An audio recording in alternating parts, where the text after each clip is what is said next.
Here you are facing others. Without that you cannot do it. Your source is that. You are standing on the truth. And that is such a power, such a strength. All of them, if you see, Christ had that power, Muhammad had that power, all these great people had that power. To say the truth with full courage, with that assertion that people will accept it. And they would suffer even for that. They wouldn't mind. But whatever is the truth has to be said. That's the first point. What should know about dedication, that you are dedicated fully, that you are not afraid of anyone. You are not worried about your losses. Some people have lost their heads also, completely cut their heads. People have tortured them. Some people have been taken away all their money, have been tortured in every way. But they thought this was the truth, they stood by. Some of them were stupid fools, they stood for something that was not truth. They did. But now you know that you are standing on the truth, and for that you should be willing to sacrifice anything, so-called sacrifice, because you are not sacrificing the truth. What you are sacrificing is untruth. For that you require people of strength and courage, and not these half-baked people. You see, the morning till evening asking for forgiveness from mother. What is it? What is there to ask for forgiveness? Because I am forgiving you every moment. But what are you doing to yourself? What sort of a person you are? You think about it, that you have to stand on the truth. For that you have to be a strong, courageous person with that sharpness, that tejasvita within you, of the light, of the big God. But at the same time, you have to have complete dedication. Supposing there is no oil in this, it will all go off. It has to have oil. It will go off. So the dedication part is the oil in you, is the attachment, complete attachment to your source. That's the dedication. But that dedication should not give you any other idea but of a light which shines, which corrects others, guides the path of others. If that is not so, then the source that you are tapping is not coming to you fully, and that your light is not burning properly. So, into dedication when you go, you must not think that it is any surrendering, the so-called surrendering, that you become like a cabbage. That's the idea people have, that you become like cabbage. But you become dynamic. You become real power. Not of destruction, but of construction. I mean, for destruction you don't need much power. Only for construction you need power. For destruction, how much do you need? Very little. You can destroy the whole thing in no time. But for the construction, you really require great power. And that power, sustained power, flowing power, has to be there. For that, dedication is needed. Holding on to your source of power, you have to stand firm, courageously, without any fear. That's the truth. That's the truth you have to achieve. That's very important. But this is only one side of the story. That's not sufficient. Just being the truth, the aspect of one side is there. But the other side of it is that when this source comes to you, you become the compassion. The truth and the compassion are one thing. You won't believe, but it is so. Like the wick and the oil combine to form the light. It is the burning of the oil gives you the light. In the same way, the compassion gives you the truth. There's no difference whatsoever. Only the state is different. That you cannot see the light, which is oil, and oil, which is burning.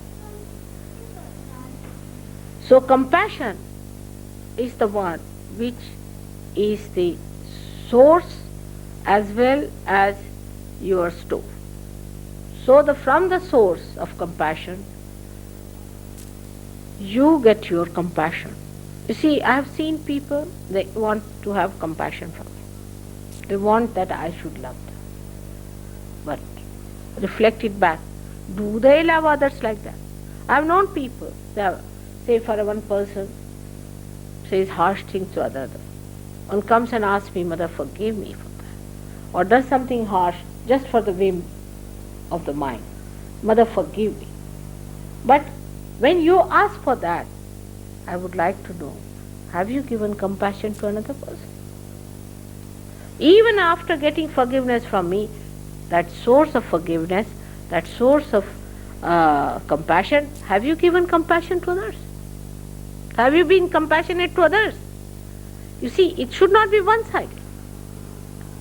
If you are taking the advantage of my compassion, it should not be one-sided, that you use it for your own benefit and forget about it. Then you will never grow. You will never grow. If you have to grow, then you must store that compassion within you. Whatever compassion I have given you, love I have given you, you must store that within you. And give that back to others. Otherwise, you will be finished. You will be nowhere. It's the growth which is sustained only, not only by sucking from one side, but by giving to others. Otherwise, you will be stagnated. There has to be outflow. But that is a very hard thing, because people are very good at taking compassion from others. Or even if they are compassionate, they will be mostly compassionate to people who are, say, in, say, Vietnam, not in the ashram. They are more worried about Vietnam people, you know. Oh, Mother, we are worried about Vietnam people, we are collecting money for them, we are trying to send money to Vietnam, and here among ashramites, fighting. This is not compassion by any chance. Sahajogis among themselves are a different breed, and they are to support each other all the time and look after them. When I find Sahajogis criticizing Sahajogis, I am amazed. I am really amazed. Because you are part and parcel of the same.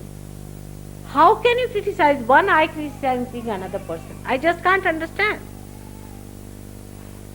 I can criticize, all right. But why should you? Why should you criticize each other? Only thing that you have to do is to love each other. Christ has said it twice. I must have said it 108 times already. That you have to love each other. That is the only way you are expressing compassion. If I have given you any love any time, you have to have patience with others, love for others. I sometimes try to coax people, and I find that people immediately come out with some sort of a criticism of others or something like that. Now the basic thing is that our compassion, if that is flowing, then only we can get compassion from others. There is no place anymore. I have done too much compassion business. And what I find that now, unless and until you flow it, how am I to give you compassion? I mean, there is no space left now. Better give it away, empty yourself a little bit, then I can give you more compassion.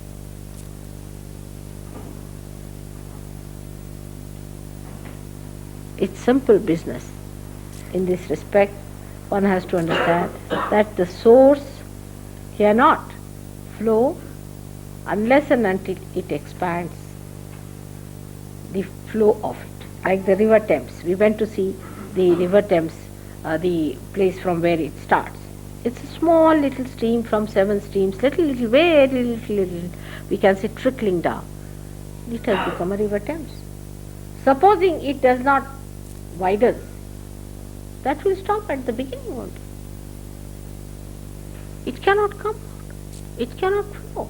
It's not because it is angry or upset or anything like that, but by the nature of its flow, only it cannot flow. What to do? So that is what it is. That one has to give compassion to others. It should not be formal compassion or affected one, but should be a natural one, very natural, spontaneous, feeling from within. It's not an expression of your ego or superego or over sentimentality, but is a kind of a understanding that he is a Sahajayogi, you are a Sahajayogi, you are brothers, not the way the brothers have been, but a different type of brothers who are spiritual brothers. You are spiritual people. So this compassion has to be there, and unless and until you develop that compassionate, fatherly or motherly feelings for others. I mean, I am a mother of a person who is about 108 years of age. You have to really mother others and have that feeling of compassion and love for others. You don't have to think about your own comfort. You don't have to think about your own advantages, but you have to think about the comfort of others. You have to think what you can do to make others comfortable than to see what will make you comfortable. So this flow of compassion, when it starts, the dedication is complete. Because whatever we got from you, Mother, we are giving it to others. That's the dedication. So the flow of dedication is not one-sided. It is double-sided.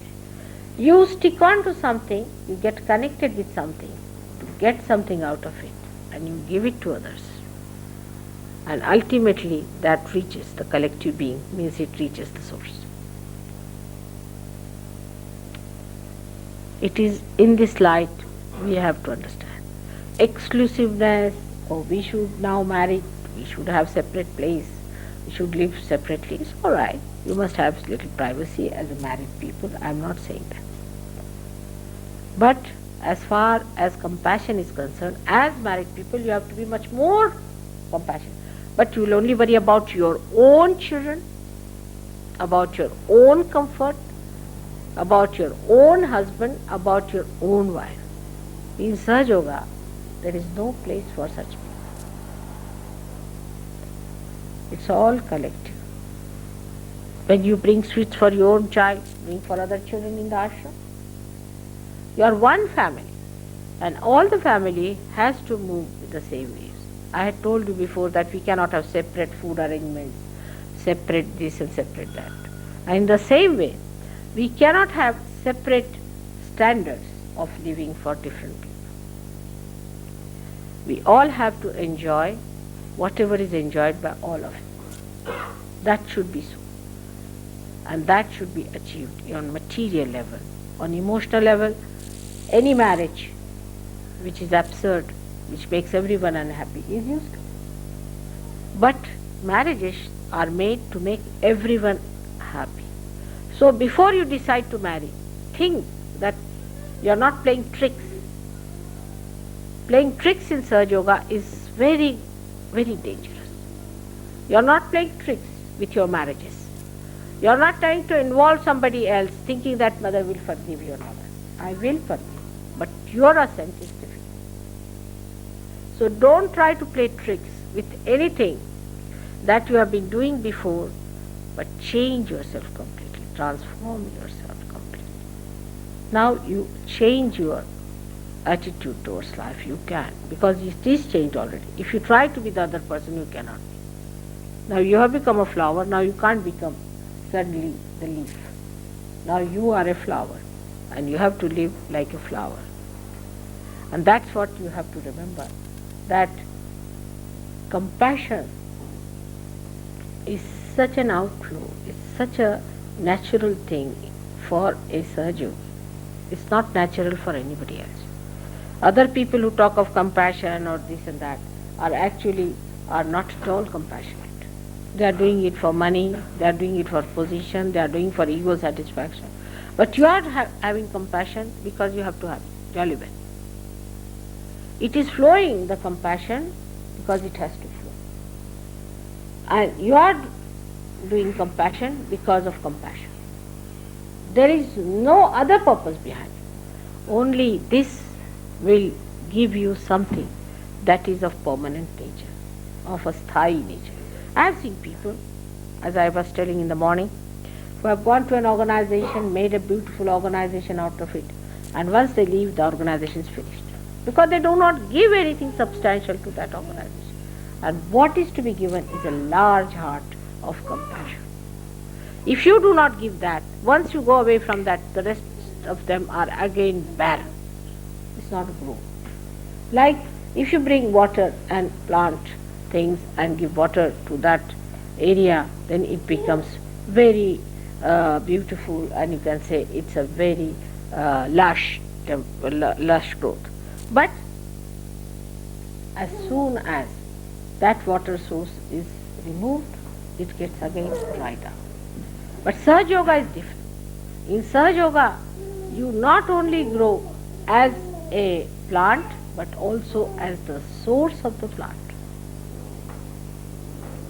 If this plant is removed from here, put somewhere, it will give water to other plants. Do you know this new dimension that you have within yourself? That once this plant is uprooted from here and taken out, it will not die, not at all. It will grow, but it will make others grow. This is another type of a growth that we have. And it's a very different position we are in. And that's what now I want, that all of you, even if you are uprooted and put into any other place. I've seen when I ask people that you better shift from here to there, they just get frightened. You better go there and do this. They get frightened. You are a plant which can not only go and prosper in any place, but you will give the necessary nourishment to other plants. That's what you are. So do not stick on to one place. If you stick on, then think there must be something wrong with the place. Like a glue, if you are sticking to one place, it's very dangerous. And be sure that you must turn away from such a place which glues you. That doesn't mean that as people are here, they never stay in the house, all the time running out. It doesn't mean. Again, I have to strike that point. Because otherwise the people are here, are all the time running away from their houses. That's not the point. The point is that you should not be glued to anything and not afraid of leaving any place, because now you are Sahajogis. You have joined the ocean, and ocean can take you anywhere. So just prepare yourself to move into any place, because you have to take this compassion everywhere and to prosper the kingdom of God. You have to serve Him. And this service only possible if you know that you are here for a very great universal task, not only for England, for India or for America, but you are here for a global task which is the epitome of our evolution. This is the highest thing we have to do for our creation and for our Creator. And you are chosen for that. So don't divert your attention to anything that is not fulfilling your own manifestation. Discard all that. Don't waste your energy. And your manifestation is your compassion, your love. But still it should not remain rational. Whatever I have said to you is just to put you into a condition where you start sucking the vibrations as well as giving the vibrations. It is an action which is a happening that should take place within you. It's not rationality, it's not thinking about it. Only by saying these things I really stun your thinking. You should allow this to happen to you just with the vibratory awareness, you should judge yourself. Am I the one who is giving vibrations to others? Am I the one who has stored these vibrations, or am I getting ruined? All this will give you a great meaning and an employment as